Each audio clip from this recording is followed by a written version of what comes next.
on Hot 93.9 FM. Dumadia D and Focal Sports.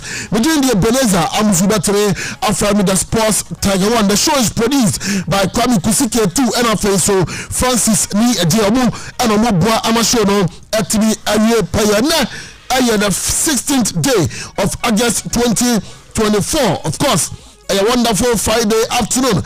Emma Emeya Abudia Musano Adi Abra Musela Musamo so the show is under the auspices of Nana Kwame Dankwa NKD.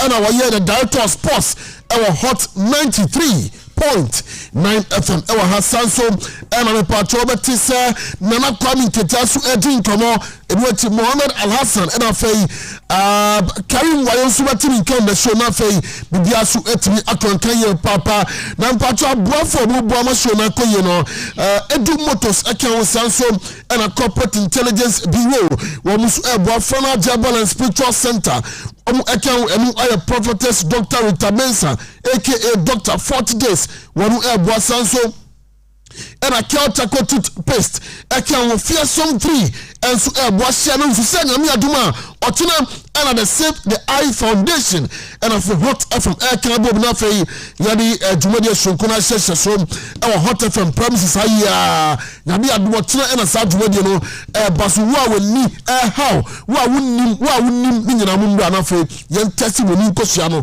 young Shaya dear room, now for young prescribing ammonia dear, and for about Minna IFD. Free and to Sada Hussein so SCT so say another 16th day of August 2024 now usually yeah shall say the from on the semuna for yedin kobo and they are changing the kakra ya sise ni so kakra na tell say and the English Premier League no and shall say and so anya draw ni nyame say Manchester United Bobo Kono wamu any full and babo nyame aduma over the Theatre of Dreams at 7 p.m. sharp and a sage no so Sanso and nyame aduma in the Spanish La Liga Santander 2 games Basua and I between Celta Vigo and Deportivo Alaves nyame aduma 5 p.m.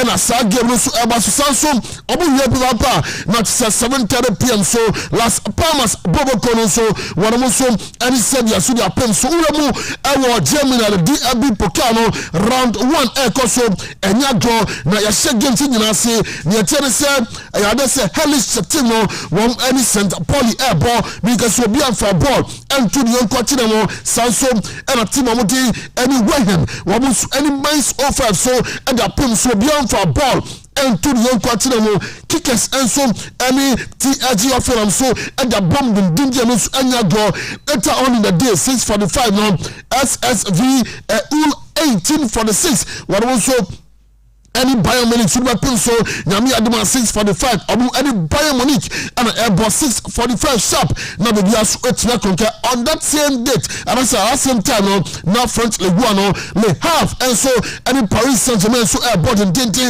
our French Abotiman way, games and Airbus in the Aero Division in Netherlands, so Fortuna seated, what was any Almere City, Ababo, now the Bias before that, to himself, James Outdoor so in the Europa League and also now and Yagrakra. It's as most of the teams at the toy. Now I'm watching Papa and also Anyagro. Now in the Spanish Liga Santander, about Athletic Club Team Shabako, Emagatevo Shabako, and what Real Betis Shabako, Genoa, Girona, also Ashabako. After the Europa League, we say that here about Lincoln Red Inns, and Omudin Kuma Camino, Emma Dynamo means Timo, Warum Atimobako, and they Lincoln Red Inns are qualified according to so rapid VNT so wam asham you know am a top zone sport wam anti wam so qualify ku aja coming else but Bobo Koroso ababarenchi rejected from Croatia as wam come you know wam anti simaje and what Victoria Prison ashabako am a Kribas wam anti Sako Butchabako am a Mode wam anti number Mode qualify calling yes Amsterdam 3 am a Timothy and Panathinaikos am a Shoma Kabako wam Warman TNT, but still, yes, Amsterdam after penalty, so Warman qualify, Kunja coming in my name, Yerisan common airback after extra time, and a Lugano, so Warman group over Partisan Belgrade, the bra 90 minutes, every 2-2. Now, Yerisan command and loose Urbano, about Toma Cabin Tel Aviv, Bobody, Timamudin, and the FKFC, at Toma Kamatuma Kumisa, Warman TNT, 7 no, today, Mamusia Bato, I'm a SC Braga from Portugal, Tino, I'm a Shobum, you know, Manchester SC Braga qualified come. Eti akɔne nim Borak Banjaluka ɛsɛ kama atuma tumisa ɛma class with team no wɔn mo ɛti mo baako Shamrock Rovers ɛbɔbɔne ɛti NK Celtic team no twaneke pɔli miɛnsa ɛma Celtic wɔn mo ɛti mo baako ɛno ɛyɛ Europa Games ɛno nso kɔɔ sɛ nua ɛna ɛdi ɛho sɛm no so ɛma mo kama on the 20 Sanity UEFA Conference League Games ɛkɔ sɛ nua ɛno nso de mo di ɛdɔɔso paa bakakra bi na afei round up na yɛde the foreigners in gas so Ajaba, Florent Tallinn, Timo Shabako, Emma Finkenga, Timo, Wamu Eshamino, and what Ligia was or Shabako, Emma Bont by Aya Timo, Wamu Shabako, Pinnick Shabako, Emma Timo Modin, and Otabasi, Wamu 20, Saba FK, Wamu Timo St. Patrick Athletic, Emma Chomo Trobeka, Wamu 20, 0 FC Timo Shamino, Emma Aussie Jack, Wamu Eshamino, after penalties, Emma 0 qualifier, and Jacob Yerisan Common Eba, Brown FC Shama Tuma Emma Saint Mirren Timo, Wamu Atibo Baku, CFR Cluj, Ashabako, Emma Maccabi Patat Tigva, Wam N20, Nwati, Jack Gerdin, Bobo Kono, or Sweden, Wam Babarenchi, Oliver Stimo, Atoma Kama Tuma Emma Oliver Stimo, Wam Atibo Baku, and Wati FC Sheriff Tiraspor, Etrefe, Emma Olympija Lupjana, Ashama Kawakwa, Wam N20, Apol Biasheva Timo, Wamushamino, Emma Timo. Mwada FC, Wamusia Kama Tumako Enai, Etuamo, Pafos Football Club in Cyprus, Asia Kadama Tumako Enai, Ematima, Wanamudi, NCSKA 1948, Wanaman TNT, Antisa, and Antomono, and Wusamo so as a Tayanfa Lucina Fayanko, the foreign news in Ghana, now Francis Nia J. Wano, Elfa Numa, come on, Sanapo, Yakwako Dean Komo, Ewa Ahumano, Francis Bakodia. Mr. Ebenezer Amuzu the sports tagawa na nkopana dom. Nice one. Yedi afi. Nice one. Yentie kakra bi in the Ghana dialect afi yentwa so ewa.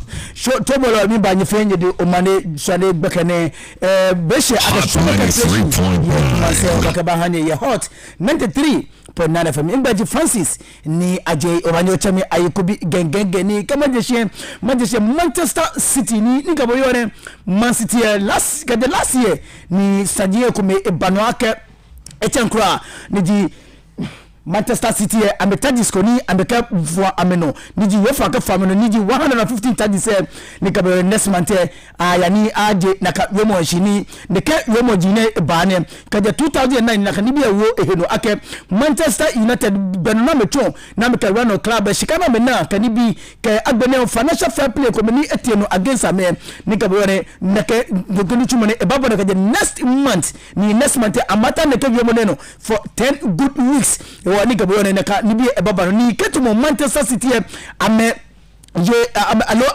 amenokunumye alo ame George ba nicho abanye akatime air relegation to the championship na gbere won abanye achabe points alo aba fine ame ewo energy noni ebaya no keji Manchester City amena ame bo mode na kamajani bi ye neke jinoko ni ebanye happy against ameni wakahanya hot 93.9 FM no ni ka osite mo ba Atletico Madrid ni echakokra ni player ni esho akanka Chelsea the Blues ni atole kono Gallagher ni gabriel kwen ejibeni esani Atletico Madrid ame sign player afa medicals ke no fe no ni pass through ni ncho ame ake 33.7 million pounds Atletico Madrid e banye pay ko ni player eni shakan ke ha me shi ni gabriel player eba Chelsea back eba Chelsea eko ni Atletico Madrid ame ke wiemo ko eba ake ame toni ame ho player kome ni amena shika koni ameka bahe ndaka player na atole kono galaga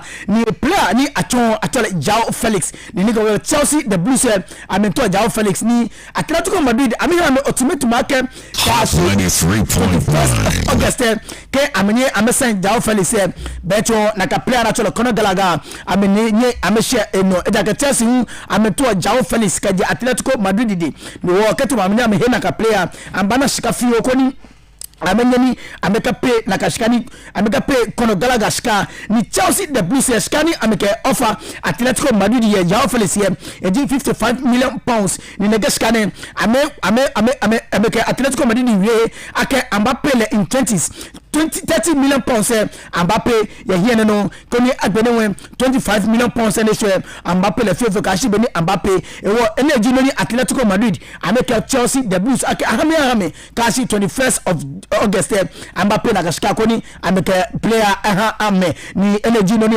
Manchester United ameka AC Milan ame to Nottingham Forest ame midfielder ni atole Danilo ko player ne shikani Nottingham Forest ameka for 34 million pounds ni the teams enjo na ni Manchester United ke AC Milan ame play ame yalo ame fight hard ake ame ni banye share ni get player ni atole Danilo ni esho akan ke ha Nottingham Forest no ko chi dem wo ba Newcastle United ni ka Newcastle United player ni atole Mark Guehi ni esho akan ke ha Crystal Palace ko ba kan 2020 that's ended he was now to Germany ame le di player ni number 6 just ke ha English national team ni domosani club boss can be fair dem ni because of performance ni shika ni Nottingham tikani Crystal Palace ameka for 65 million pounds ni negashika ne ni gabuyo ne energy fourth bid ni Newcastle ameka bid there ameka 55 million pounds 5 million add-ons ni teshi ni gabuyo ne ni Newcastle United ameka tie ni Crystal Palace ameka na kashika amehe latest one ebanji ameka bid close to 65 million eko ake ambana na kan plan ko ne ba shaka am ko ba kai Newcastle United am ya Champions League am play am fight hard ake abana good team ko ni ka meti Champions League game amenye amiabo amemode ojoba ni ko wasijo obaya Manchester United Bobo United dedede ni ka bi am coach ni actually Erik ten Hag Yomone ekaba bianeji etime odo amefe preseason shemo ke peti memo doba amefe go ready for this season allo ameko fe go ready kwa ake ambato match se edake match match against Fulham bano ewo neke match na bato ane na ake player se amefe go ready shi ka player se wake no to wake ambangami ko ni Fulham ewami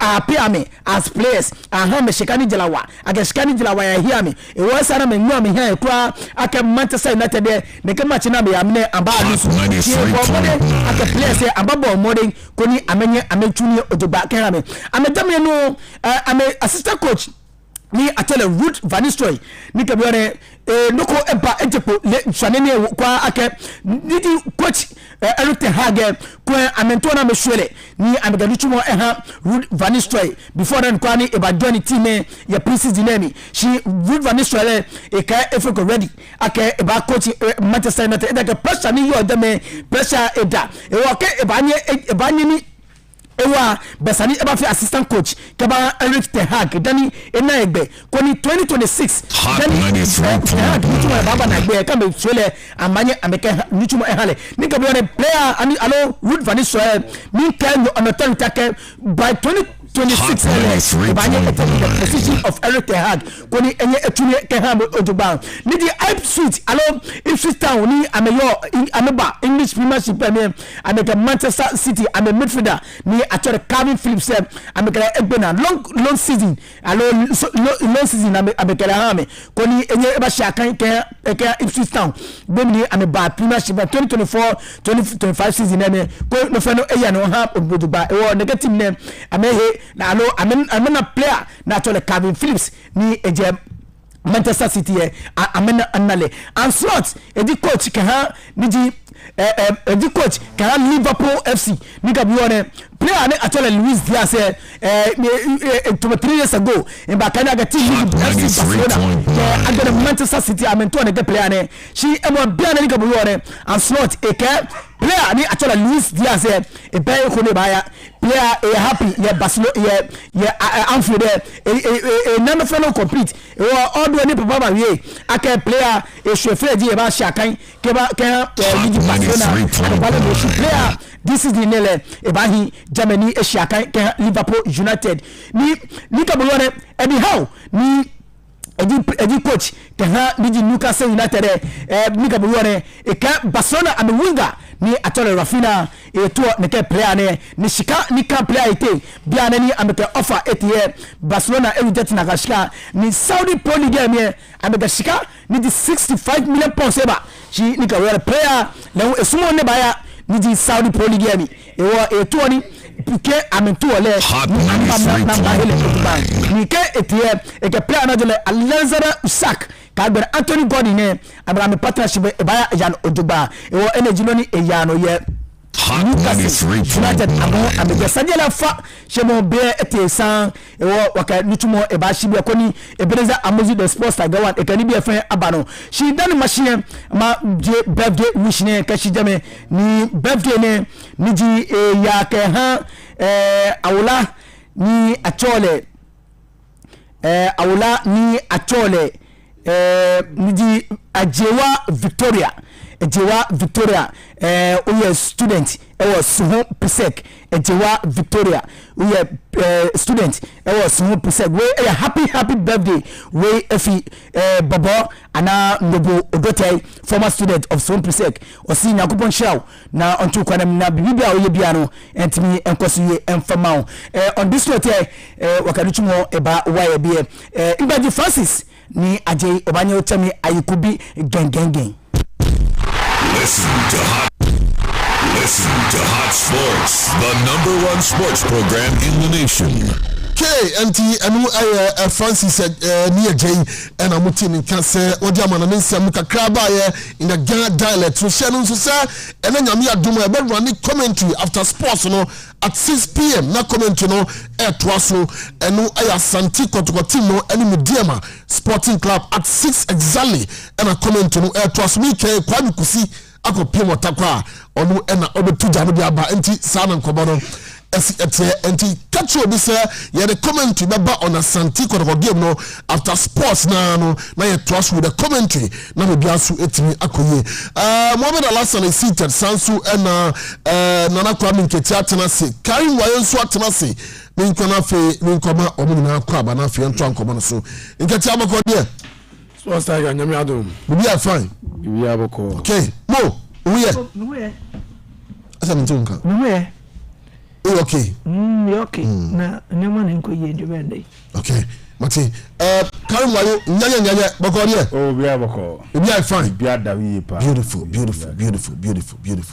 and na obi abe comporting ho na se de obi abe comporting and me say na obi abe comporting ho kama what I say anti sana be siako mami nko ye dumo we kakra na memra oho na me ndin komo e wa homa no so na me hwe da we atie onse na ye share English Premier League na se and after Major League so return back to action tien kona ko enko din komo na me bia so ntimi nko ye good afternoon sir. Hello, good afternoon. Good afternoon. Okay, nti senior commentator DSTV Super Sports and Edin Komo Pedro. Pedro, I hope you are doing well. All good, my brother. I hope everything is fine. Your listeners, everything is okay here in Accra and in Ghana. Yes, everything is fine in Accra here in Ghana. Everything is okay. All right, Pedro. We're looking at the return of the Major Leagues in Europe, especially the English Premier League. We know that Manchester United will be playing today against Fulham, and then a couple of games tomorrow as well. I don't know how you feel about the team that Erik ten Hag has built so far. Well, my friend, my opinion about this year Premier League is that it's a bit more of the same. what I want to mean with this. I think Man City is the number one favorite, despite not big transfers, not so impacting transfers for Man City. But the team is very well built with Guardiola managing very well.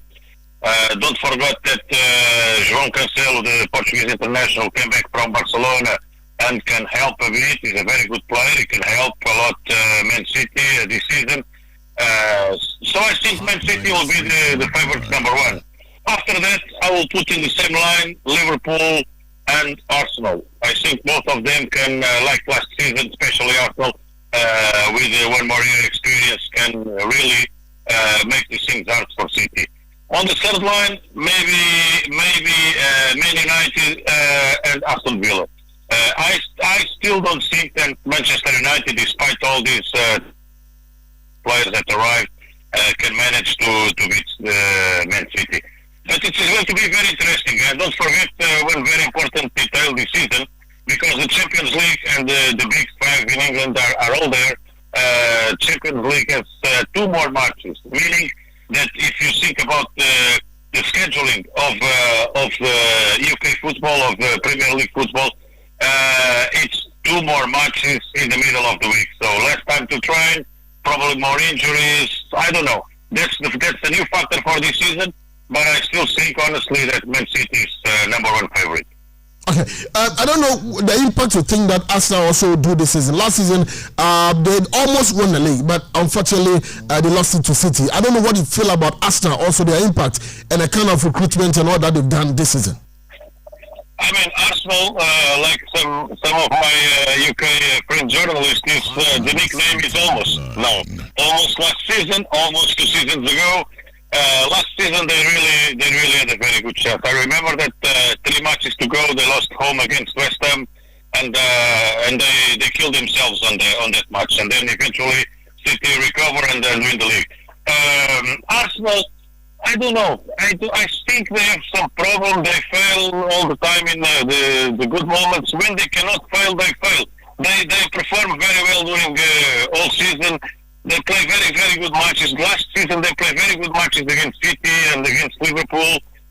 Also, in Europe, they were okay. But suddenly, on that exact moment, they miss. They fail. So, I don't know. If they correct that, they have a good chance. Okay, so Arsenal has a good chance of winning the league this season. What about Chelsea? They've done a lot of player purchases and all that. People think that about 50 players in camp is too much or too many for a coach to handle a team in a season. I don't know what you think, and just opposing that with their game against City this weekend. Yes, I think Chelsea, we are still 1 month away, more or less, or 2 weeks away from the deadline. So I think Chelsea will have to hire players, to release players, because it's impossible to work with 50 players. For me, Chelsea at the moment is a bank. I mean, it's more than a bank than a football team, They spend huge amount of money, they hire all kinds of coaches, and they are not being successful last couple of seasons.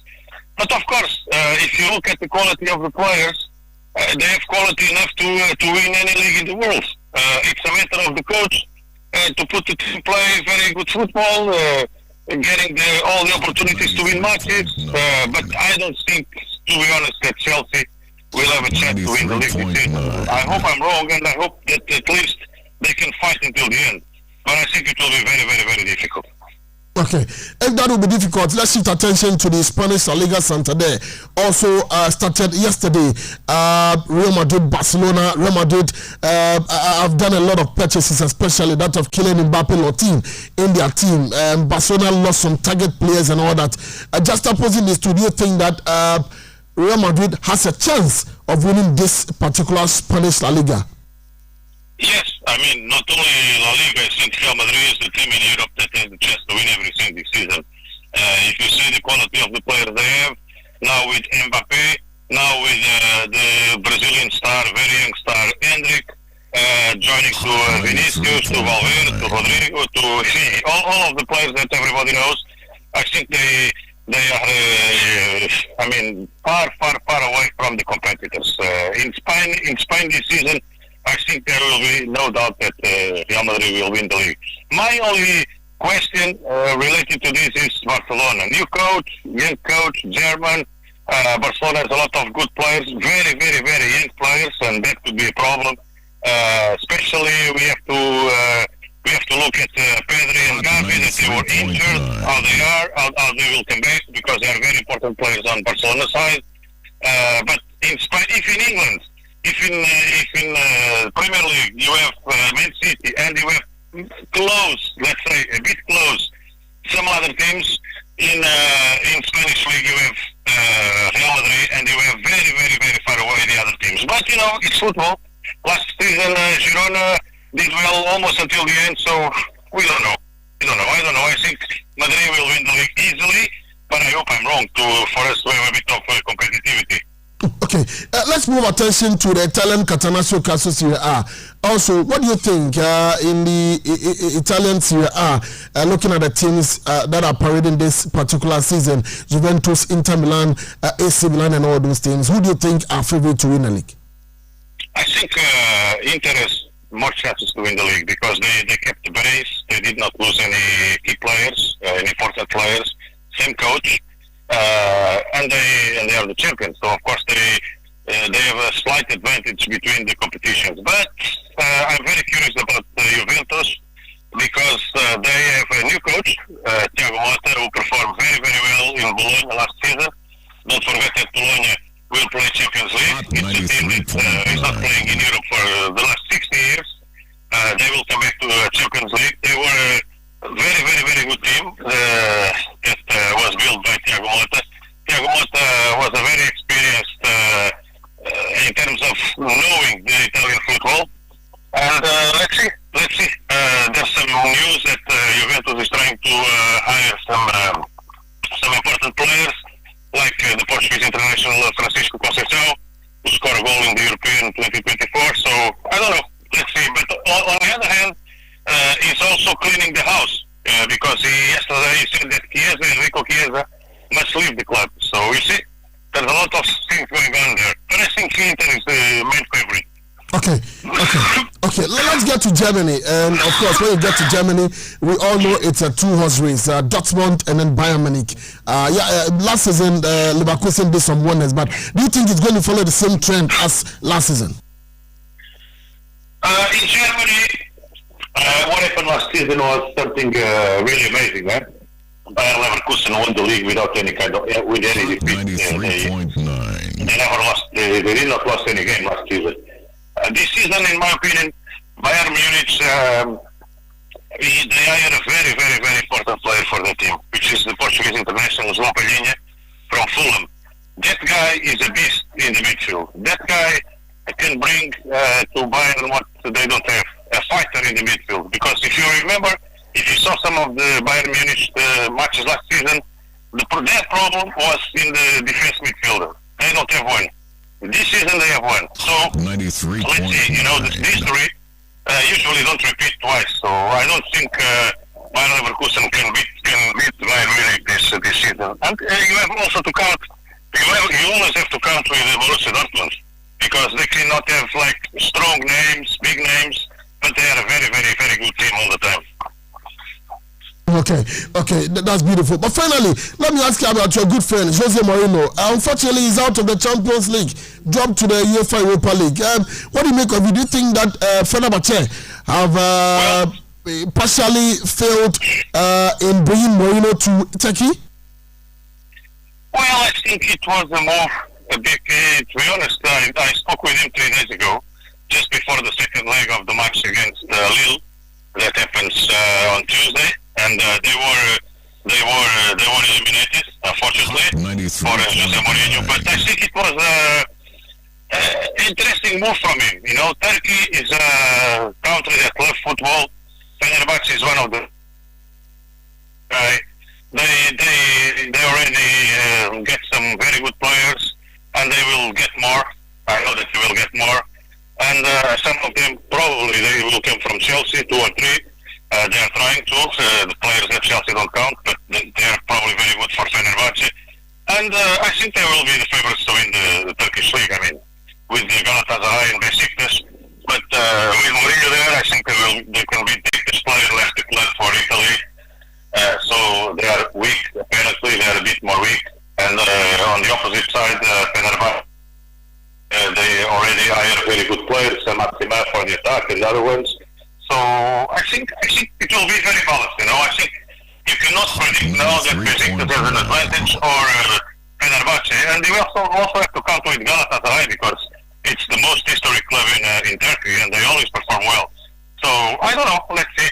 I think the first blow was not keep playing on Champions League, but they can play in Europe in through Europa League. So I mean, let's see. It's going to be a very hard task for Mourinho, that's for sure.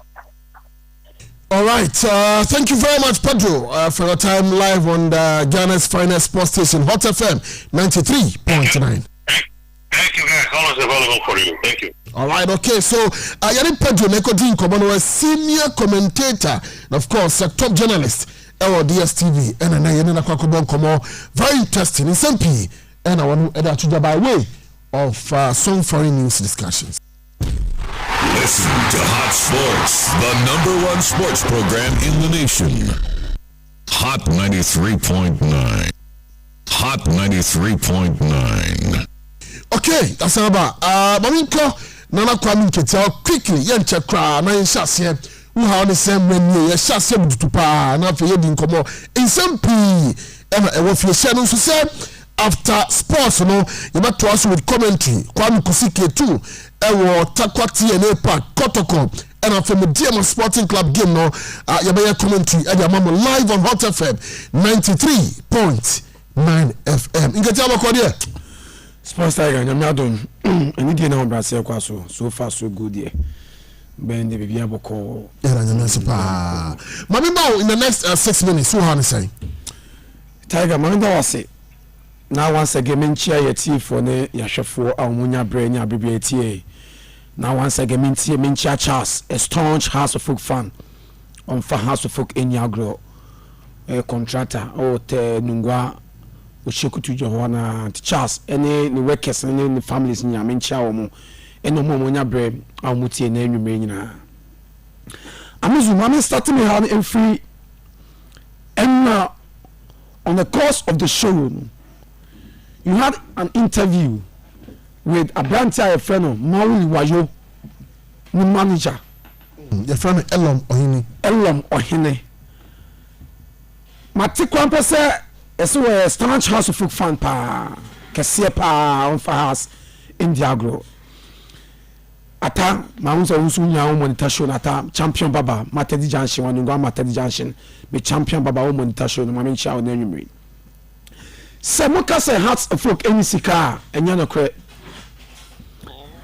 kre sa asem no moka ayana excuse me to say many ewu at the board of directors of Hearts of Folk and the chairman of Hearts of Folk, the board of directors no, His Royal Highness Sechitafuano Mohammed Allah Sawayo na Kwame Dan Kwame Amuzu Samoka se has any sika enya no kre sika wofie sika wo bank sika si dem sika si to go after the office sika wo ho na ekamia ese empanyfo a Hot 93.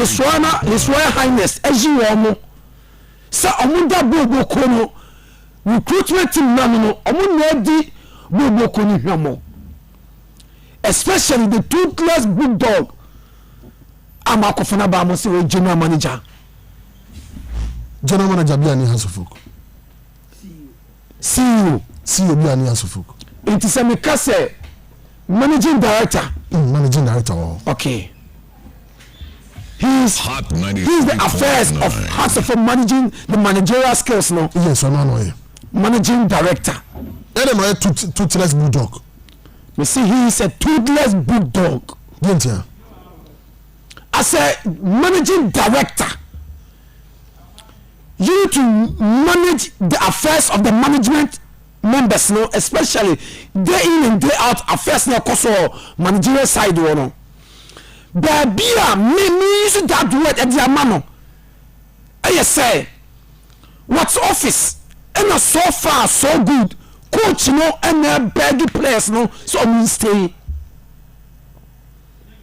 what's office and a coach no beg players so me stay Tiger and from the Melbourne Street the supporters of House of Folk and conforming to football and go mini afa coach no munten ye senya bibi no odo and a coach no House of Folk and ko jai ko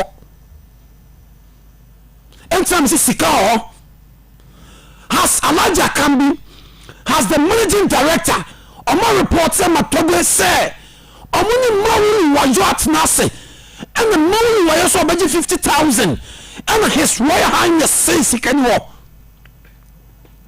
Let me say our experts are negotiating on his behalf. And to me,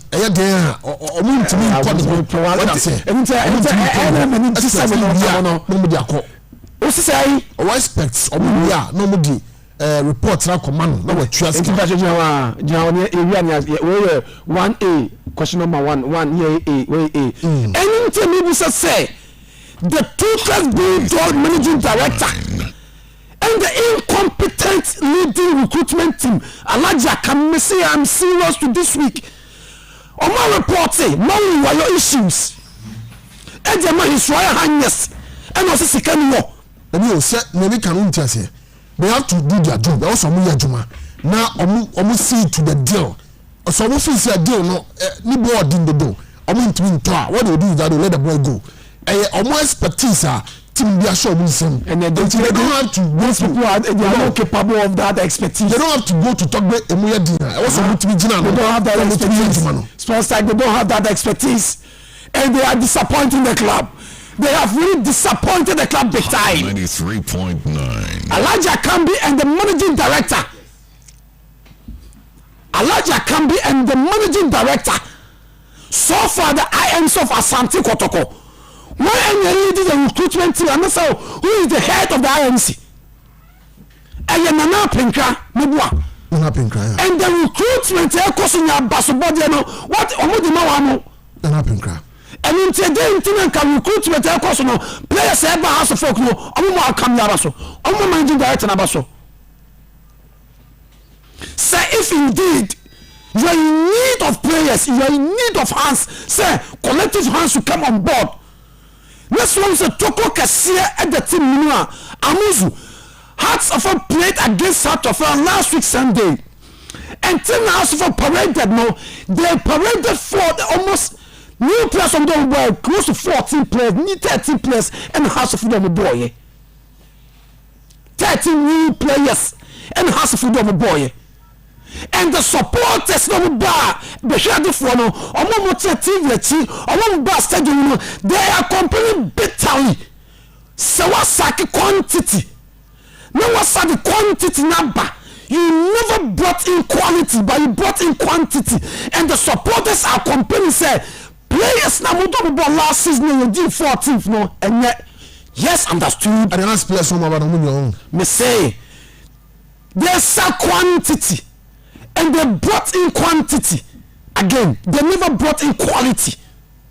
Okay. Some of the quality Bermuda and can the vociferous fans of Hearts of Oak call a class sports to the done 11th August. And the one would say TV to Sabi and Komuka say, Timine. Minka Yaya support and our cabin or Konya, Alaja coming and Danano. Alaja can replace or Kotomai, Alaja can replace or Kotomai, Alaja just say, what can you what do you when you are Alaja can be no one Amuzu. I ain't finding me Demi Kakoya, Demi Kabajaman channel. So Quasio. And I ain't found some Demi Kak to F for Stephanie Gidia, met it to a lawyer in law, and met it to a me catch you say, and Tiaman Kofun say, I came out almost as I am passing a Kotokoni. Because me person born in now so hurting rivalry. Now we support and then get also support to Kotokamuzu support. And then maybe Amuzu can so maybe assume because certain time now has to be now so amuzu ma bio secret o mini na nam ense mo nka nche ma me fuo support ani wuri nya alaja kan bi eni na no dana no alaja kan bi replace wato amaye alaja kan replace wato amaye hwe se alaja kan mo offroad place amudi no di na assist e kan ho all because of say abanti so ntumi mo meanwhile as a management member alaja kan what's wrong and abanti the can no sense be a player that it's training grounds it taking 3 months it taking Van der Poel so what's an for business people everybody team namwa saying nebeko it taking will be of God gunning or fighting for NCC chairman Van der Poel and no dia brand say no hospital no either coach brand say no amuzu hwe say mawu wayo amuzu mawu wayo ababetra kra say wabetra kra say hwe say mawu wayo eche dem no sports amuzu we money now fighting as a student as a host for hotter sports no we now fight is about for mawu wayo be ko heart so the negotiations here it me here it is a what to say na me meeting say na negotiations now demand so too higher and you now start neighbor but what I'm saying is that but I'm saying that in plan negotiations say ye budget no e from now dey no so now the banana meet demand na they do break down and you say ye competent if your budget na bia ye be ye adwuma e wo your club no no e be 100,000 Ghana cedis ye top players 5 ye be say bia no 20,000 who buy no so dey 40,000 your player A grade B C our position no you feel so 30,000 do so be say budget no te wo say ko player B ho you call na e jaw mo nche say wunya quality o e che say didn't fall within our budget and also you say B na what I say want na and just say yeah negotiations and just say yeah competent yeah do with the budget of the club. But you didn't fall within the budget. With the budget of the club, yes. And it didn't fall within. Yes. Maybe so. Maui was you. A player, a player vintage. Maui doesn't deserve 30,000. The point I'm making is that your player be the worth 100,000 Ghana cedis. Or call Manchester United. Manchester United so on budget for the season and 200,000. How do they purchase such a player? Because budget for player recruitment and $100,000.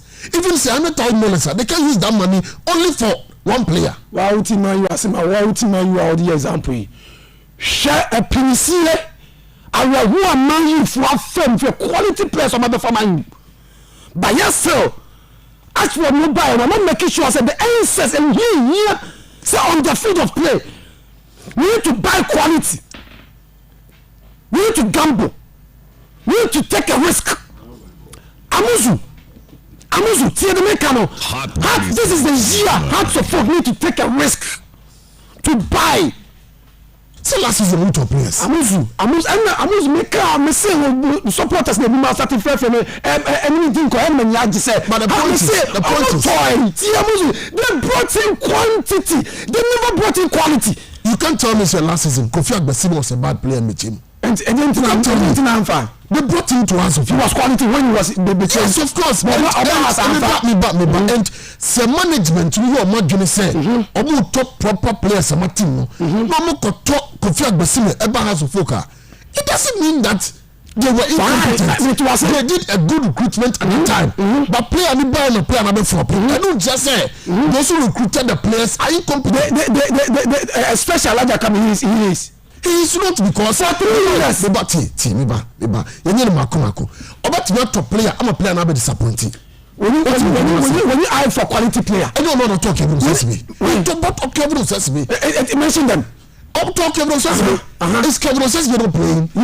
He's playing well for the club. What I say? On one if we recommend the players are we go to players in our team. And don't think I say when we player a valuable FC. What top player no. What there is an agreement. Into Watara players or panel or submit on Isaka. as I say House of Folk supporters no ebi mi down I say Amuzu mi bisa say wata onu aja ho mete no na packing the bag ko eti mi bisa say kotoko ni hearts so obi the 6 now we the 14th now the 30,000 okopɛ player 93.9 obi the 6 we were the 14th obi abedi almost 2 weeks our camp up to now when Timian register no it took a journalist our die supporter Amuzu and any player no say any this shit here as a player need to sign.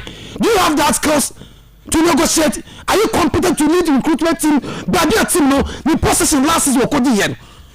These are the same people who recruited these players. I am not saying they were bad. Most of the players were very, very quality in their teams. Yes, that is the point. But I want you to applaud their efforts in bringing such players to the club. But the player couldn't perform and just say the negotiation skills are probably usually the top players. So he was shown he did a good job to get all those players to the team. So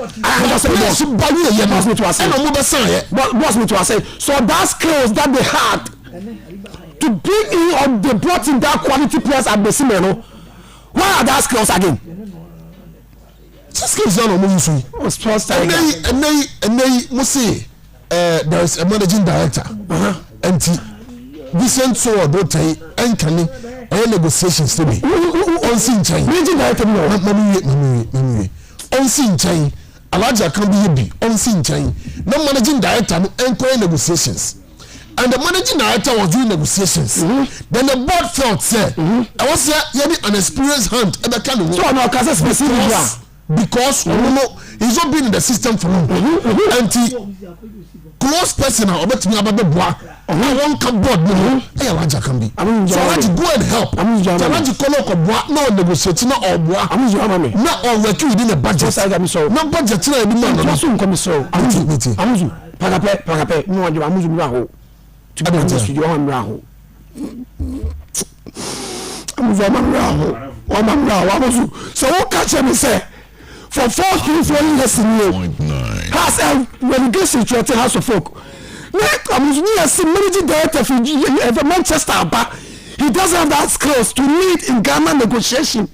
And it's you should me now say you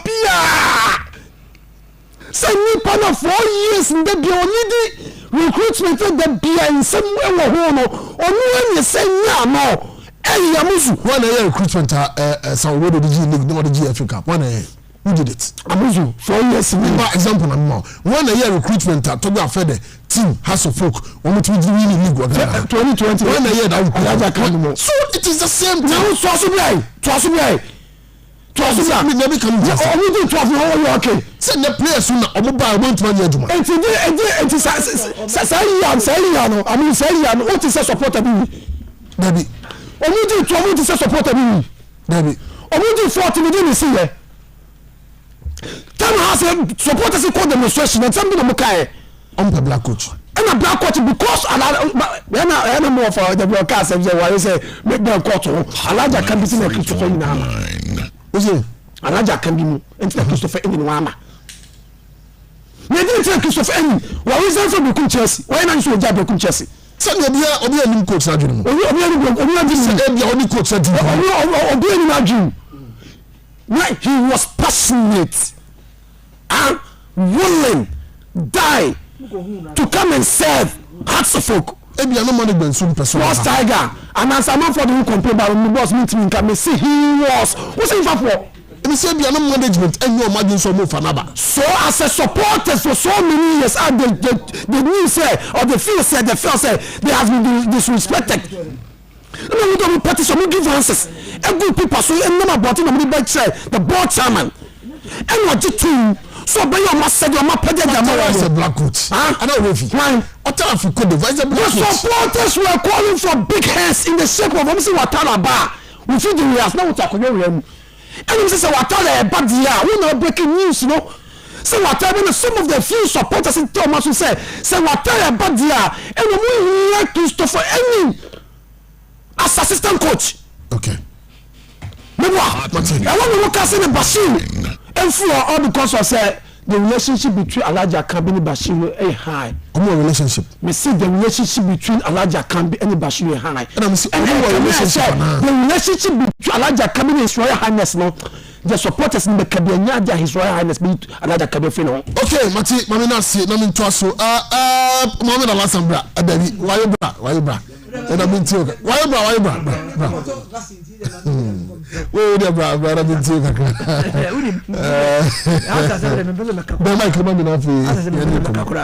because so call university first year fairly, second year fairly, third year fairly. Now fourth year I exams. As a man of the book. Has if you see a woman has you're 14 da. And this administration. Relegation catching 4 occasions. This and see that if it's a midwife has 19, there are many TPA 1976 IAM has organizer. We will be that. What is happening? A pure incompetency. Pure incompetency. And then no no see how you go on mobile. So we I say on na Hot 96. who is on we so you saw it yourself. Obi about TV ground because of what he did. Yeah, bless you, prayer and sanko.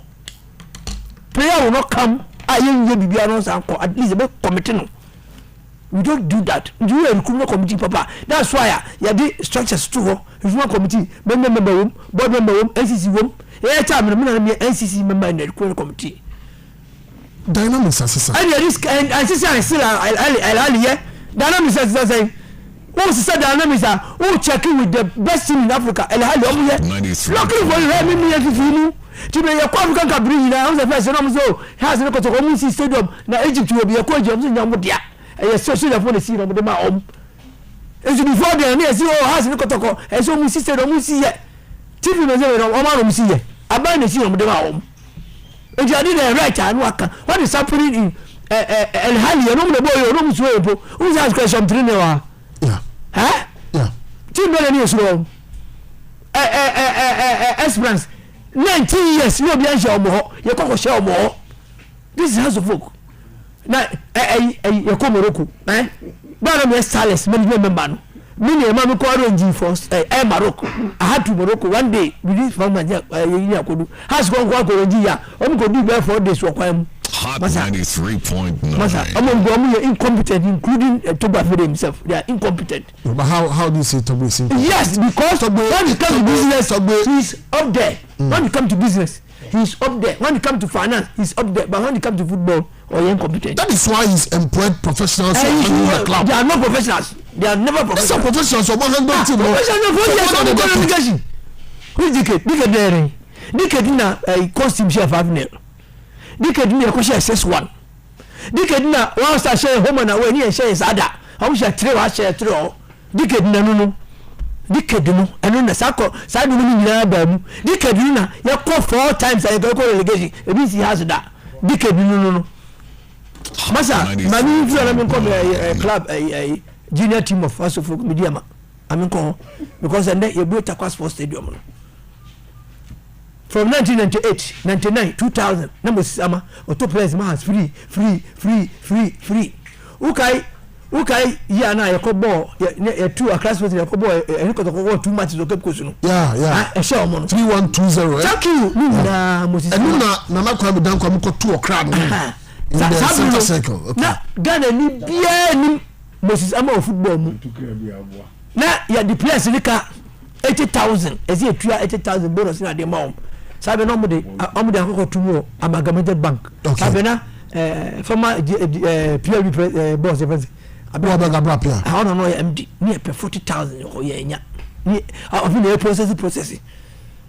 Ana me catch ni abunte so we have support bi. Ono bua ya ni ade also Hot 96.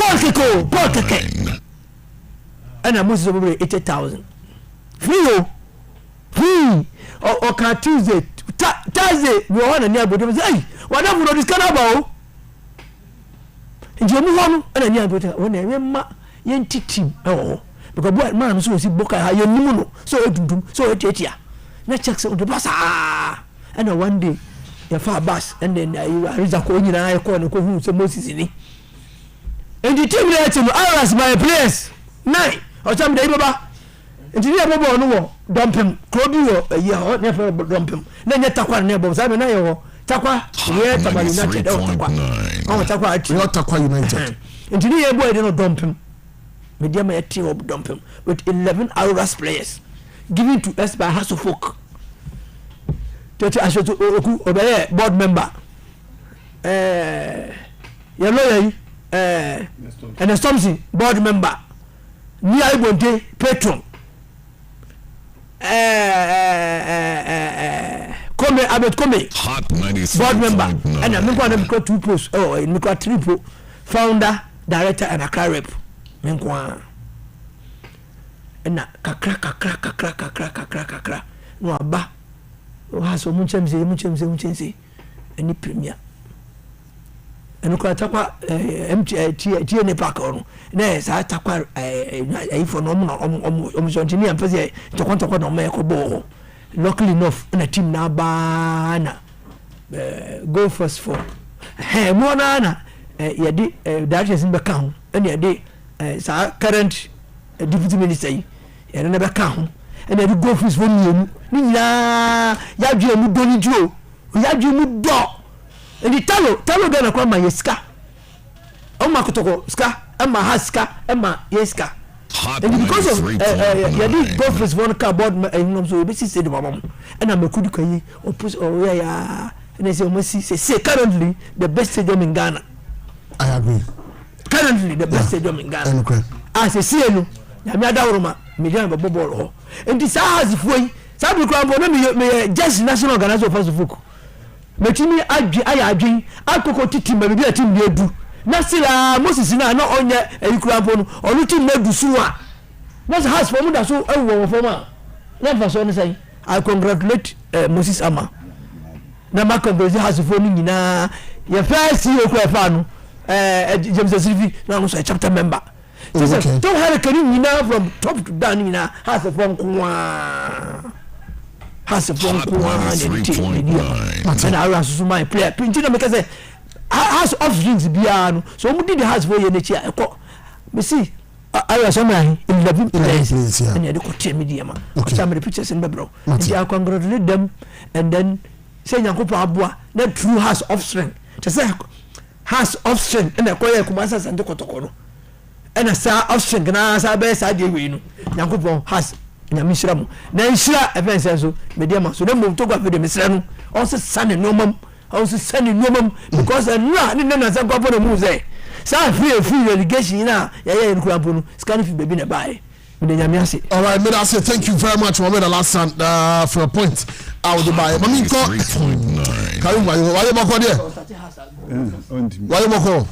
why boko mami tell in the next 6-7 minutes and na there me chia obia me chia class supporters bia obi anka na kuma tuni nyama for ka bia na e tinka plus am for so mo community bia wo esutware na be ko no me ka say esutware ntimi nko e say ukọ kwan na ekọ facilities kura no facilities e won bebi kwan kura no kan ntimi nko so e kita viet e nanti no ba bi pick up akase nanti no ukọ kura na ukọ ntimi nko manwo na kwan da manwo ka aska ntimi nko ukọ sare bra be plan na wakọ ntimi na wo so fa say ukọ hotel bi no so bitima akase bia press ni agugu to so be so beda ubeda and fa say bia pon no na fa say bia watima den ade cha so tuka ko so hotel so adan adahi unafro ko umas jare ufro adan ko jare ubeto be da de bia ko jare 3 minutes abeda o ka pon na me kan say okay all right me kan say wontimi ko ajare wontimi ko ajare no ewe ndi yan ajare wontimi ko atuma be fa say coach ni kan no kro bi ntimi ko oni say na for say ko ajare nya adwuma so atase ndi say by Togo na be adwuma yeah Togo na one day be adwuma ndi say mu as for train ground 18 za mamu kasa aziz asan back Chano power we call that is call beach Campuano Sampuano we has start train one puano a na bibi besi mata mian me o kan so mum manu ube susu hunu wa akisi ube su asibia obi anu ma me wu ana osman what be that why you go we on floor so you on floor maza uko beach na house ko beach a kan say asembesi ya set beach no enyagro bia obi akokotu mirika try pa mbasa ko ba bia ndina ya start preseason na start no ya ka preseason na ya start no o ka sit for battalions no o mo kompo anu na vense samia jenu ni vense ismail dunum enna omunam pran bi pejapja we omoye vense boto bi na mo de anwa gunu mo peja soa se mo pompina de ade no ndusi park so a 10 minutes kwa na wonte hwe nto mo start preseason press ni nyina ba kokora ko ba bia nkora no kwase ba bi mu ko so kase mo kokora mo ko masinu ya be dunkan na me tanko machi mo ntra se wodan ye me ne makoro mfa mre me ana metena kwa ne ma no kwa mo de kwa ne ma ba na san se ye wie amo bo se ni ska ye nya ye de ni se san ye de hwe san ni wie ye pe betu anata 3 bi me mdim se nya be midfield na mafoki bia ba ye be se 2 anata 3 ndese botes mun kama kuma tiyo ne o kasete o besusu huru ha no nyina no ekwa ase bi osu wi an se mun tia osu wi an wasasere agusu wata se ntia bi mun kama kuma tiyo se team ba bi team ne ko sisi no meni se watara de on pe onyana de kitikiti oni bia e free o ba o be hwe kama ai bia kama mawle wa yemi na mu na bia to kwa nyaje o mu kwa nyempa ifora ye no o munni se penfo na bi mi kasana de ade nkura ni mo mo aduma na mo de ma mo so mo ye o mo ni ebri ya aduma no obi abo position obi ani abre nkura nkito no bi ani abre obi aduma no ne seti de bi me ka kire mo supporters no se mo nya botre na mo ntie mi ye so be tati league zenche anamboa yes less than 3 weeks abelibo p ni obedi kana ba ko tie mo obi ani abotre e fe ne mo ekoso wati wudi kan ko to na wudi bem na nkwa ni se bia yesi kotoko san ndi kotoko san prima ko supporters no na mon san na mon san mo san yenye duma sa Sweatman no na se send so ko park abon Sweatman ball and crowd bo na sisi obi a one bia nkwa of so o recruitment ara me boa yeah that's true obi kitikiti no obi sito no boase ndi supporters no be pia coach ni se me na ko for player e je ko bi ba e we has Arsenal has Ghana Blaster is the same Pate Emmanuel Pate Paton c'est des midiou Emmanuel Pate and I'm see the player no way Pate way me can go ni boss serious mo go tell you guys go ba ko bi ba ye oba Senegal na manager for no kun has manager for no ko bi kun has sana mo dey clubs ni na mo sana mo do we ye ama manager ba kuti ba ko fese kwa brand ko swa biscuits wa airport ere ko kumase osumi ba kwa su owa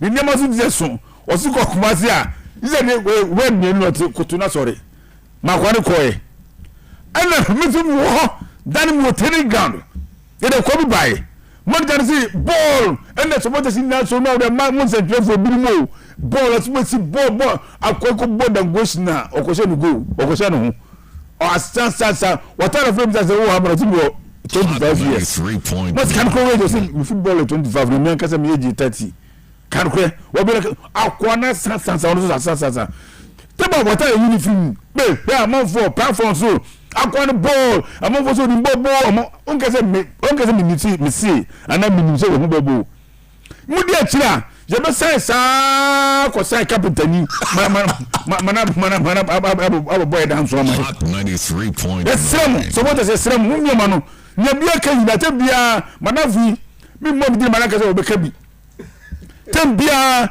o wo ti o radio te bia oba ne 1 week ni or has assembly and go na osu what be that osu already osu and has onya has ni oye kotoko ni onya has ni o mo su has asema den obi ma mi ewu ma so su mami what ma so su mami man su mami team no masa munya botre ma she team no let's say abi akwa ye no ya dem to ma say she team no me ka say ma kwa te mu tie ni ye let's see ni jama wo se aso no ye se tibol ne maso ebe kasara wo se 4 goals no we se 3 goals no we 5 goals no we 3 ama 4 goals wa ye se bete 5 goals hasa ye yo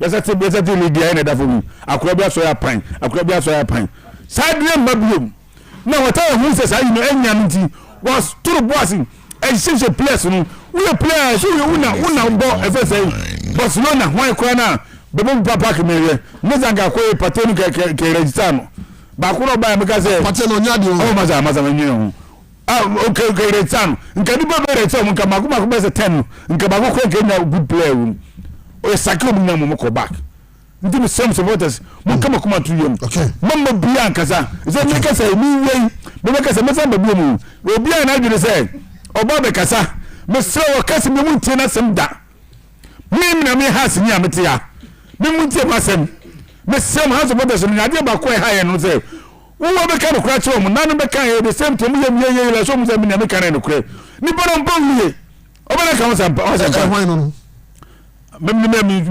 otiminchen ko dina ba kase dia sisi otiminchen o sati mbo hu o be sati mizie ya o na sati me semo o sati pe mizie o no na sati nti me pa cha mu hwe ni ye omo na koto hu se ha sa to ka betafo omo koto fe ze scrap so anese mo to fe ze jende the sati league na mo ze sai jende to fo bi mo kuma se omo bolu mati me that's na me kano obi aka se bi mo otie so matrane o matrane se na ya pan se ya o se wo yo se be ka be kanta wo yo ye be da ka se ntimi sam ha so matrane no na me kano monfa mati sam de me kan na ye tra ya bom place se me kan na mu na wo obi anko ba bia nkono mo ni age unya moda meda da ne ma meda wo ba ye nya meda da ko mu o de wo bi me twa picture ko da chechire mo he preference wo so bebre ne na mu se fo me twa picture sa chechire so mo nya botrema akrazo folk nye se team back ye pese ye be pray ho so last year na ye pray ho a ye ko toto we fe se biri mi se wo ma biri mi fe se ba ku biri be fe hwan ya na biri mi gugu sa wa yi fe ko to na e mogu ma ye ho kire ye no ye srem mpawa cho manusi me sema sem mama za tu fubu obi be kasa obi afana sem so mirasi mami can feel message stand for me call nana kwa mi nketiawa na se nana kwa dam nketia mabio dan kwa na wosu okay Osebwati Maso is my name, a former junior player of Kotoko. I am tipping my team to win against Mediema by 2-1 or possibly draw. I trust the quality players. Okay, where Osebwati, former U20 player of Kumasi Santiorocom. When we talk about interviewing someone internationally, nobody is near you in the whole Ghana, not even. Okay, Chama Yanko. Oh, that you need to for message, man. Oh, Chama David, it's okay. We have to do with a colleague and then another station. Okay. Okay. Last one, only a professional. And you're fine, sir. My body. Hot 93.9. That's what I say. That is why I don't have to. Way a professional way. Yeah, I like that. Yes, sir. No, Bo be this on the yes, sir. See, not even that particular person or that particular station. There's a side particular person who will level kakra. What I say? I just say, person say, Obusa any panel. Says any panel to me, yeah, dear. Oh, yeah, dear. I would know. Absolutely. Depending no. It's not even. Yes. Like I said before, you know, not say the person. It's not even that person. About it too.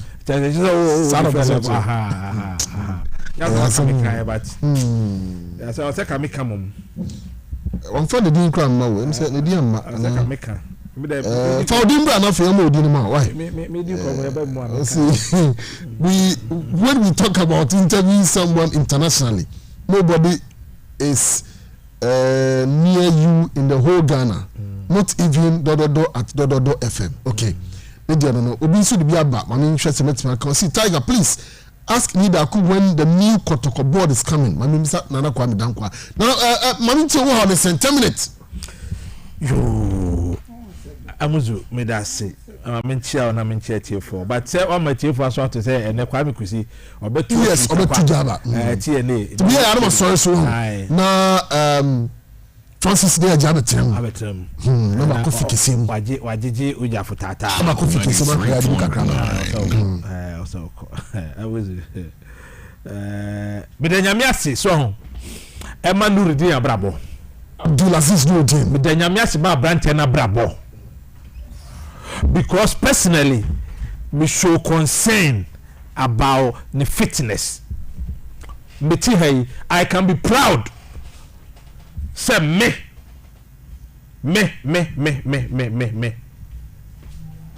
ma contribute to Hot 93.9 ne yade a wo yare me so national asset na ho brase nimdi o woni adoma nyame dia ma no most house of folk supporters has a jitafo bebre o ma no papa de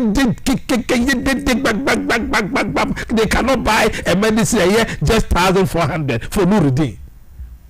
But you hear people shouting atu numi de nsuo mo e de duane mu de bia Hot 93.9 money na ogu yeah no actually obe soja are babo no yo zano why was that say no so money na ogu go mo ti che are bi sa nyenza money na ogu no babo nka obi ase the studio arrangement Nana Kwame Nketia is on my left hand side more Alasan Toaso every day so Nana Kwame Dankwa na eba nti oye ni kokromotini e dey trade in change e me kasa nya to me nsa me see how supporters how supporters o mani ewu hwe amuzu sabi Mr. Meka this boy or a bad talent such a talent ni wo pra na supporters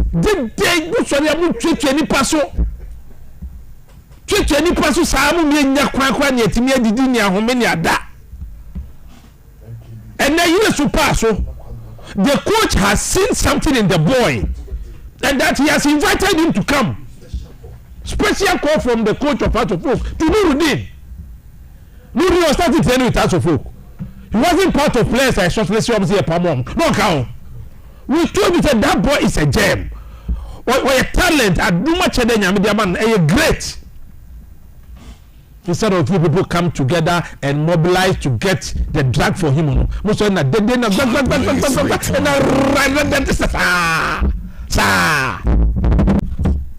I'm say me phone cry. I'll top up for him. Yes. Some Toma na me I'll buy for him. Na me Toma na mo wo koma. Se me tua drone nyina ka mo mu tu. We say me tua 400 me twen. Aka me pese you obi hi se me house ni mo fa na kwa me 400 ni ko ba no really 2000 na fa koto. And na me pe. Me produce your house ni odo house me challenge omo. You can buy a medicine of 1,400 for your great prayer. And then you to pass one meeting say mu go bankrupt no. You na coach a friend. Hot 93. Say you are never to pay players, two of us. And you na beg Adra. And you wa. Say them. Some go bankrupt. Omu niska nye church on go bankrupt. No niska recruitment can be necessary. There be a say sika ho. But recruitment really be new. Amuzu. When you are deciding on players' future, now seven man head here. We pass kotoko ye tu ko yebi. We obi ye ni fie ye le say obi fie. Obi timi to answer tare he ni ba university. Obi to spare pass. No aboka otimi hwe ne ba. Obi to spare pass engine ba ku ko bi say 12,000 Ghana cedis. As to the back one fan in school. But officially players has the two transfers. There are only 4. Players has Pamon. There are 4 players. No more there. Players officially has Apamon. There are 4. Linda count 5. That's all. And I didn't see. Listen, Pierre Babington. It is not official. And I didn't see. We 5 and now it is squad. And I would to be account. I am saying that for the coach to place a call to the boy means a lot. Any player. And to be tested and on the part of supporters of Hearts of Oak. As I make I don't know. Musa na Musa papa bi so Musa ya dey wo compare hwan dey NCC dey Vanderpoy. Nice man. I may know him. Kakana Martin, but I was expecting that I did part now on some water to say a Jamobi who cried. Those days are Christopher Demanya, ever pre NCC no Kotokodiano. I didn't say that. In fact, I could be a year, Only university. Yes, I'm a tall boy. Me driving school at Tico Junction will be the university by me home. So person about 3.9. Now why ready? And we need to come over here ready me far for chairman. I only know she told me just about Kotoko so boy me what here. What's my name kasa? What any kasa we are text na faka ne ko Kumasi. Chairman ata no pesia me na kwa me oba ya gi o transport ni ko Kumasi. Ofa from Michael say at that time. Michael only know she available. Do you need him? Michael say why not chairman? He's a good player. I said na matona mamu. Straight away. Play 4,400. My bomb most of you did this. Me to challenge you, I'm ready. So I'm saying, me medicate you 400. Move go to I pay the money. Everybody is away. I pay. Go and pay. What's the hell? Go and pay. Hot 90. Why you missing? Go and pay. I'm directing the issue to you. Go and pay. Yeah, I've heard about body. No buy for me. What's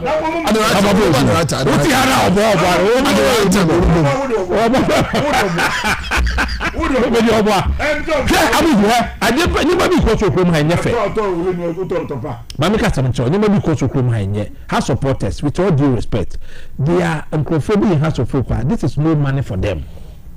This is no money. And the crack about team this and so many can to players cry. But when you pay they can almost not vote to Sika.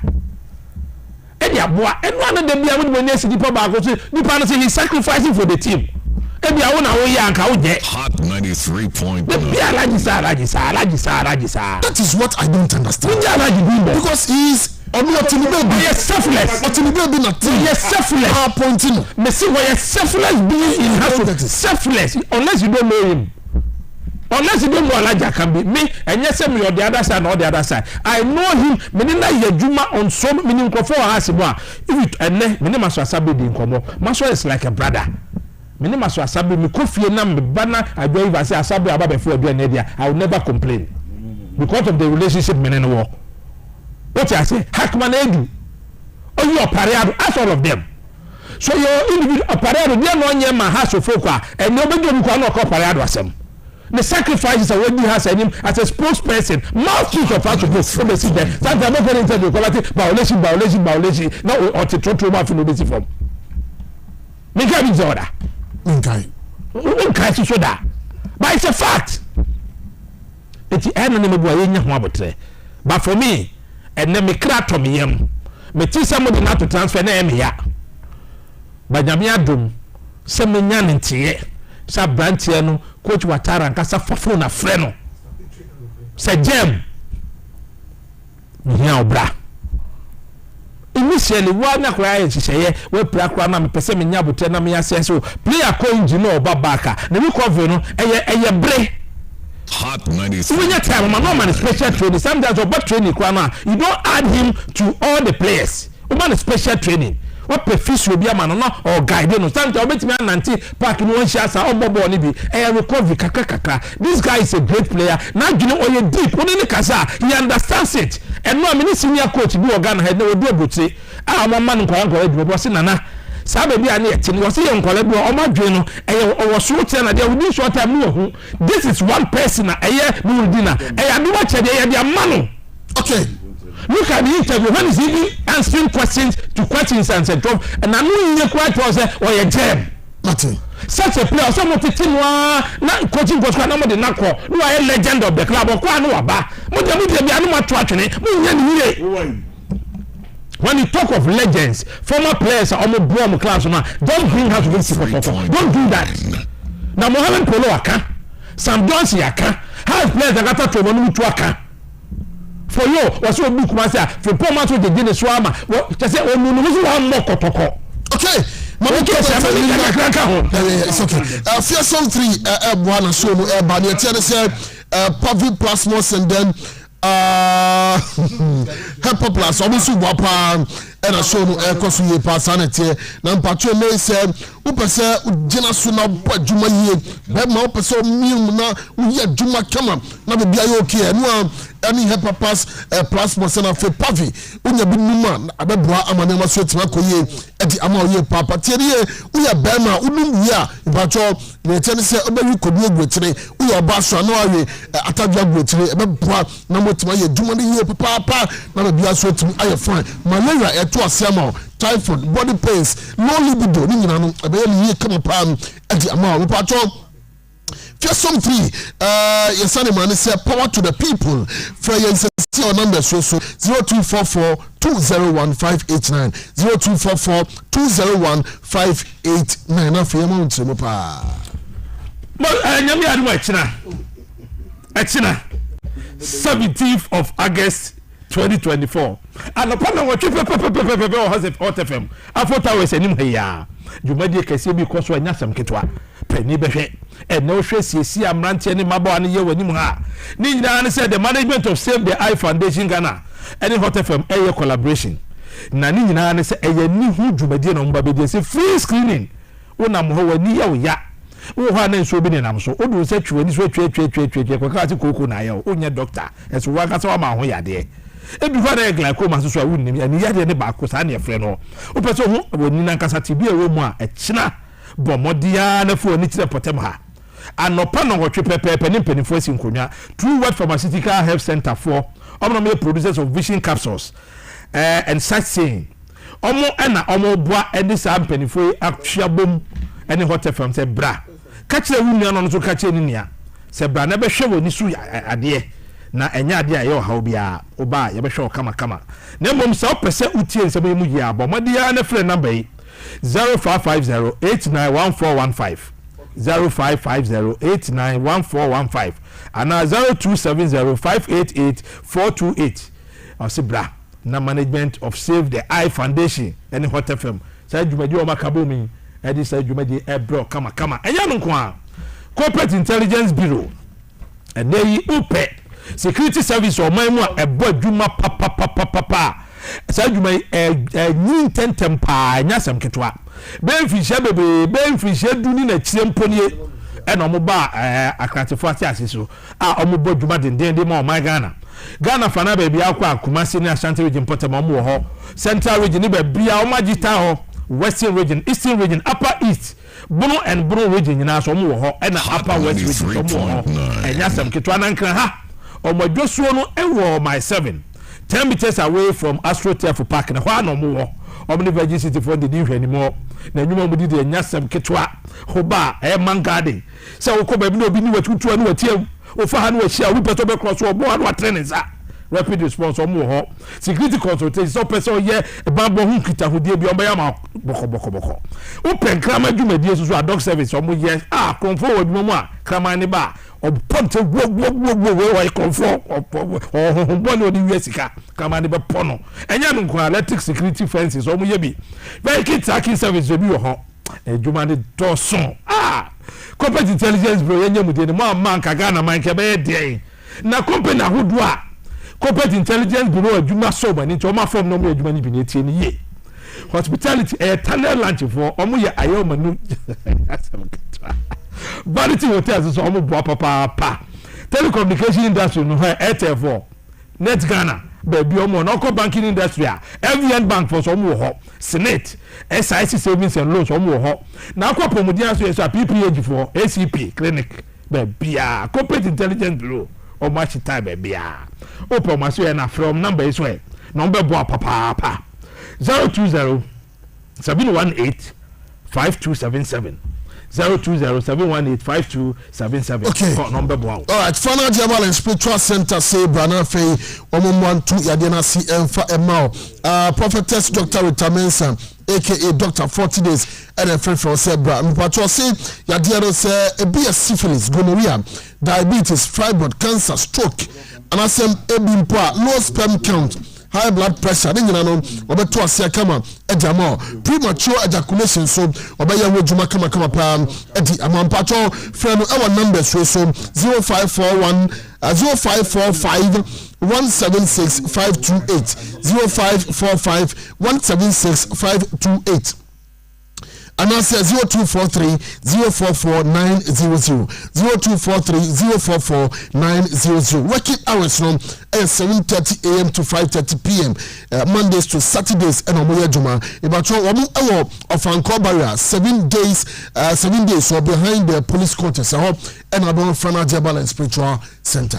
Chako toothpaste so ka bo afọ no ha no pe anwumre o ma so ya sere e me di agudi ho se bro se de dia na anwumre udi wa ye cha be ka no pa o ha ni pasa o ka sha mu nche pi tamani o nkronkuma ni mu no ni e ta bobo de dua ya bobo so a na de afra jebidie na de atwi yese unim se jebidie e wo ni essential medicine properties bi o jebidie mu a eyi enyema hodo wo se so se enyema ko hihye osim na be ma o se na ye dene enyasem keto tete no na na tetefo ne ta yusu enei ka chakofo akofa jebidie na omodi nubna hodo edi ho dwuma ma ne eboa papa se utibi di twetwe osi a eboa ma o se ne nya ho dene na ema ayaho bebre wo se ne so nyina atimi fi ho ni nyina ne se Food and Drugs Authority for agent to say ka chako toothpaste na ade eboa na eboa pa ma yetimi di ye ne ma hodo bebre ema fresh breath ema of sini fita na ema dental plaque ahodo ati ba of sini nyina akọ ema of sini nya hoden ebo sini ho ban na se wonya stomach upset ni hangover nyina no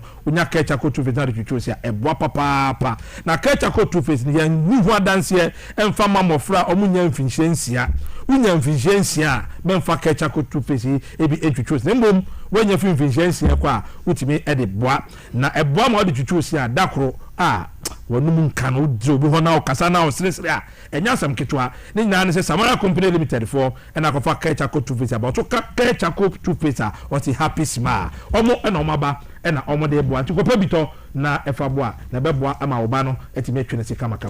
All right, so na Edu Motors enso ebo mpato omo sin wo mo dia omo boa manfo power person twika we car owner say we person ye commercial purposes and simple private car ni nyina no e wo so boa maso ye trotro abra na omepa bi ejama na mo bad we be kuta wo sem 10% of the car's value ko sa etimi akaka na bi na wakotwi ama bibia so etimi akoye e ba to no eti balance no e ba spread am we be try in installment in bits kakra na bibia so etimi akoye ye na the ten say one be some of free insurance package and free engine replacement so here bia one betimi da ma omu ewo kaso wini ba road barrier junction na one obo won from It was 0591 764 697 0591 764 697 and I say 0591 780 281 0591 780 281. Edu Motors, your light has a camera ebwa and a show no and also eba wakwa mami ko nana kwami nketia ho bi na mi hyase emfa emfri nana kwami nketia ho nketia enne nyame aduma instructor team no wamu airland waga Accra ha na afi otina wamu ene elect sports from Chad ede apemso na afi so Samatex enso ewo Yaoundé Cameroon wamu so ene Victoria Club ene kwakọ pemso edum pempenso se ya na ebisa se coaches so there na was playing body. What should they do near there? These two clubs are come into the Champions League and then of course the CAF Confederations Cup. There na was mentality then and was somebody go into these games about to Abraham Kodumbiaba and Jamagano. Not forgetting near Dreams FC and for the Diamond Sporting Club. One ekoye. Boss, mami that was it. Na men that was being or next segment ya Dreams. Mami chair master of free. Ewa Shama, wanemi madam 93.9. Transfer pass wa Shama, mami ncha bebi ubi amete unkachi papa.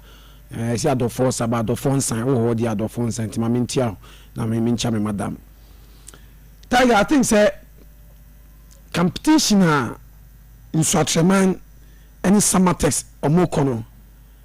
A virgin competition you know idea a virgin run this competition as Dreams FC omoko you know. And a Kamia say experienced coaches and a kita both teams no, and they have seen it all. Once upon a time, Nuruddin Amadou was with Wow All Stars. He participated in Africa with a room and Yapioko, and so any room the experience with Black Stars in Europe. You know how I bet me I guided the guys no. Say no what kind no. I want to use 2 words for the coaches and for the entire team no. Motivation and guardians and also boys no omu here because they've seen it all. The dreams and media makoye no mahu and the basana ebe put too much fear and pressure on them. All what they have to do is say they need to side the boys. They shouldn't put much pressure on them. Esan say no one share your dreams. Media me ekoye ye no. No one can say anything no so betimi aye saa. But omo nkobo what they can do. Omo nkobo what their coaches and technical team no actually womo. And we should teams so omo no mo kona. E come here say omo new to this tournament. But so we share Ekwenya and Swatema so qualify na none of Ghanaians thought say umbetimi edu this stage. But we share Bofakwa now share in Swatema ya FA Cup na. Okay, all right. We share Bofakwa and in Swatema FA Cup na everybody thought say pair league table and on performance no everybody thought say in Swatema betimi share Bofakwa. But in this competition there edema we share coach ya preko a days in Nigeria days with Kanishi Yashuhashi experience wa gain and wasakwa coach in Nigeria wa gain experience how to play this tournament and players on in Swatema the crop of players are still there omo mutimi SPA and man Swatema timi G MTN Cup no omo ho 1 or 2 players MF film obetimi aka branch for Imanokote ofuro but omo talisman omo camping IFM manaf oma which are modern branch and boy and new club ma the clubs ni Asante Kotoko they were chasing him but branch him say also a trend short man no konkode de ma they need the support of Ghanaians especially Gamashi for no because this match no Aba Accra. So Abakaya, and most of matches in free Accra Sports Stadium, no spectators no and fans in Central for no match behind this time around. You had the Africa Aba your doorsteps. So Atema Eboha, Samates Eboha, what they need is we need to support them. We shouldn't put much pressure on them. We should go there to support them, not to insult them. We should go there to motivate them because this is a new club all in this competition. See your na hopes na Kotoko house eba ye the mom see your that hopes no you say you get it from this team one shot we will laugh at the wrong side of our mouth. Okay. It's your support boys no you motivate them and I think say bond now manya with them no because the moment you be camping match no you get cohesion, understanding at the same time the ball no as a ball. Oko Samates and Swa. People were saying a lot of things. Emma, Dr. Nelson and Check up Babon, things a little Mujiano. It wasn't just a figure, I said, and yet the Mujian church or whether or Mujian Pamudimo and the Bomo Mujiano. Of course, that's it. So people are looking and people are expecting them say, Ombetimi Aquanimu. Because now initially now we trust a media money dreams ebetimi aboa na ke 2 slots na you lose you know commit me outside the edge about back but more to me never in your life judge a book by its cover.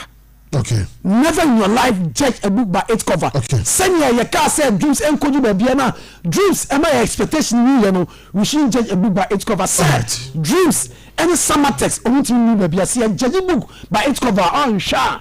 Not dreams and summaters they may now I remember I'm laughing the wrong side of our mouth. Okay. It's more than said this time our expectation of Ghanaians any promise now government jamono president jamono obe make sure say sikasem bia etoachi wa camp bia motivation bia etoachi bia no omo going with all out they should fight say kon bia at least they retain Ghanaians our image no back in terms of Africa and so yet me call Africa kwa next season. All right, I say thank you very much. Meko Karim Wayo and Chakra, but quickly some few messages. God be with you, Amuzu, in your quest to becoming a member of Parliament in Ghana's 2028 general elections. Please keep up the spirit just never as you are being spat out by you on air. Keep your promise and it will be well with you. Okay, thank you very much, Mr. Titanos from the Republic of Ashaiman. And I want to anywhere, but when you say, okay. When you say your friend is saying, or say, I'm the prodigal son, and you are my dad. I wronged you last time, and apologize later. Okay. Makai, fire me pa, but then I can't go no. No pressure cry. Kotoko will surprise Medema this evening at their newly built stadium from Nkonya K and also anywhere on WhatsApp. Asante Kotoko first 11. Frederick Asari, Emmanuel Kotei, Esmat Abdul Hamid, Justice Blay, Samba O'Neill, Albert Amwa, Emmanuel Entry, Saka Dauda, Baba Yahaya, Andres Intimenu, and Alfred Peter Amidu Akwa. Wemu and almost start at the Amakumase Asante Kotoko. Karimbra, I am Tosso, Samatex and Alfred Swatsman FC. Sorry, Sunday. Obiamra Park. Nsuatremai teba mu de has kotoko bolen nsuatremai bom uko hwe match pa wa be won tina so Sunday Obiamra ipomacho asamafo Sunday 3 p.m. Obiamra asamako atere ba meba ohene ba TV ochina asama tere wo tina obi enham wo na Sunday no so we all start some for Abba Park am the quality football no quantity football Bensia Traman FC ball mbono chira no anugwase Sunday ball mbono biamra Sunday na we so some of so yesrom ma so mukosi a place bi ayi cheshe mo so na de ade no sai no big team big bi ma asemsi ye nde srom monko ball kama na momfamra be wenim to kwambia so o manya 1-0 o manya draw Adiana listen omunusu sa omunusu do re omunusu we are Cameroonian champions. Masa emfahu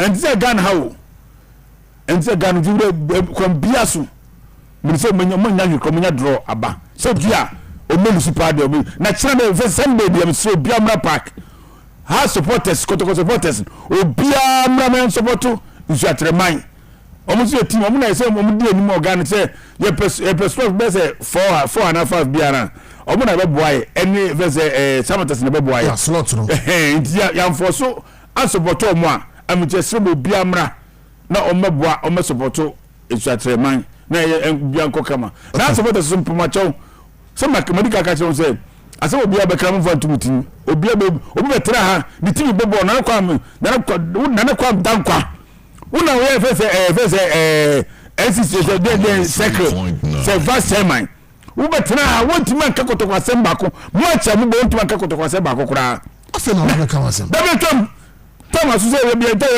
focus njo wonti mi ka wasem ni kombia so me so tam na twem focus what better than 10 minutes what I can't say some now we can do 5 minutes when I do come say yan dey na wi ni ko bia so media man o ti media man ehu media man Asante sanse na wa ye zedu ko to ko mutin kese pa na mo ye sanse listen you and no mo say o mo say be za mo to no jenne and scraps now almost at him and but me that say obisi me Mr. Nana Kwame say good evening Tiger, please tell Nana Kwame that the new Kotoko bus there not the old one is even better. Okay, me sure so talk about the rebranding of the Santiago Kotoko bus no and all but I have a news for you. Has from be frame me nimo it was an unknown number say Sika Chairman Nuruddin Aziz sign he wants to listen to the amount. It's 400. Okay, so I see 400 Ghana cedis. So by 8 p.m. I send this Ghana be na farmer.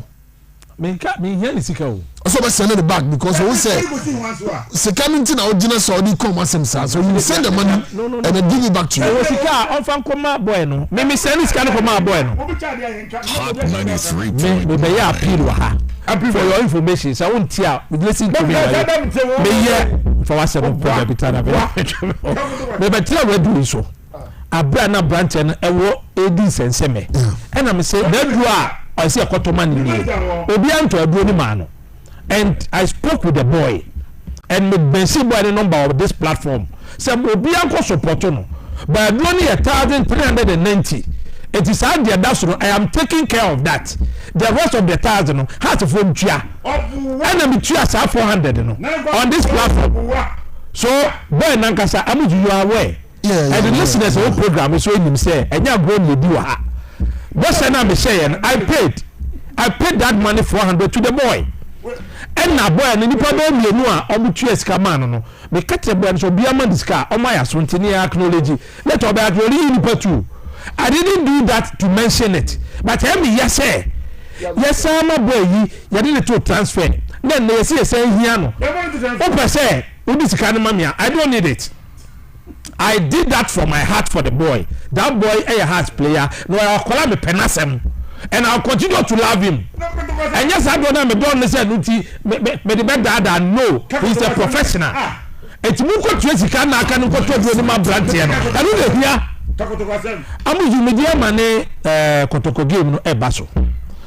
Ya suma ya na musini ema okotakwa.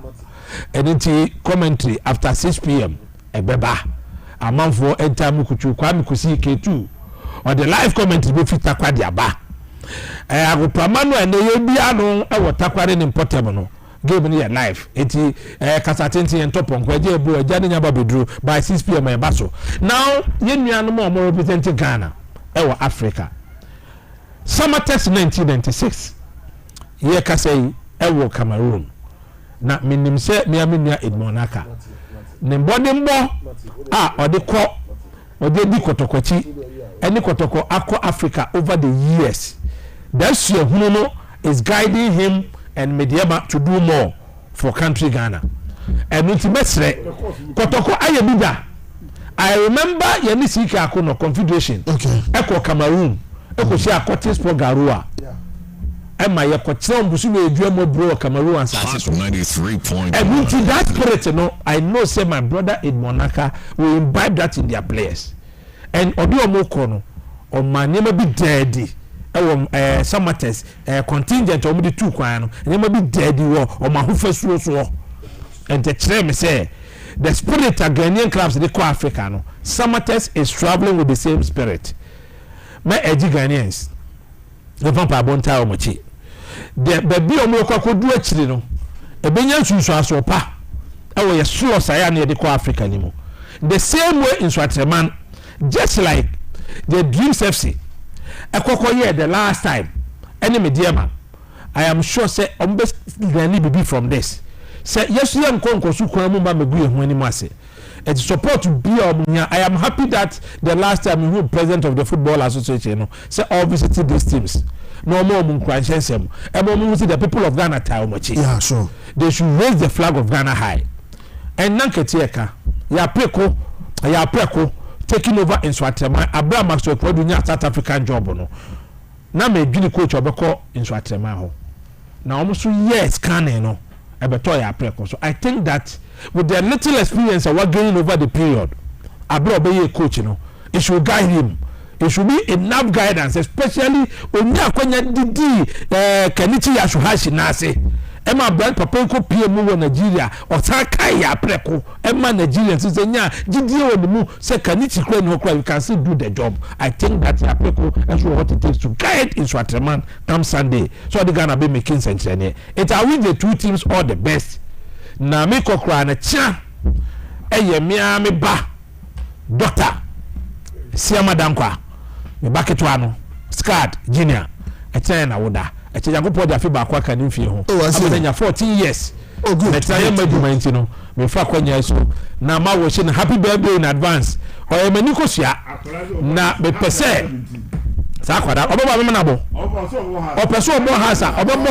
me pere wo hasa me bia wo hasa me bless no me hira no obo the 17 me nye eja no a wo she ni ma se me nkwa Abraham da bi okay sa kwada no from the heart no so hasa I'll bless him so nkono ko yesetrede aniti rock me ma woda pa in advance Yankopɔ nya okese na enyi be yakwada pa ne bezi ma de na ye ne ma papa enya ma mi ye no a enya no memfa bi mo nneɛma papa ɛne wobɛdi yie ɛnɛ wiase asesa tama mehyɛ aseɛ no ɛne baabi a wohyɛ aseɛ no ɛnyɛ pɛ dynamics in the world asesa ɛti fa nipa na wɔm na wiase ne mu no never born.